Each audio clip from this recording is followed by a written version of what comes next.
যারা নেতৃত্ব দিয়েছে একটা গণঅভ্যুত্থানের, তারা প্রত্যেকে আজকে সরকারের এখানে ইনভিটেশন পায় নাই। সরকার 30,000 আহতকে উপস্থিত করতে না পারলো, অন্তত 10,000 আহতকে এখানে উপস্থিত করতে পারতো। এই নিশ্চয়তাটা দরকার এই কারণে, ভবিষ্যতে যেন আর কেউ অন্যায় প্রতিবাদ করতে ভয় না পায়।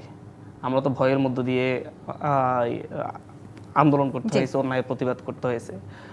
সরকার আজকে এসে 1 বছর পরে এসে এখানে বসে, গতকালকে আমি আজকে জুলাইয়ের ঘোষণাপত্র সরকার পাঠ করেছে। এই সরকার আসলে হচ্ছে কাদের নেতৃত্বে, কাদের কারণে সরকার গঠিত হয়েছে, ফর্ম হয়েছে। আমাদের একটা 158 জন সামনের সারির লিডার ছিল, যারা নেতৃত্ব দিয়েছে একটা গণঅভ্যুত্থানের, তারা প্রত্যেকে আজকে সরকার এখানে ইনভিটেশন পায় নাই।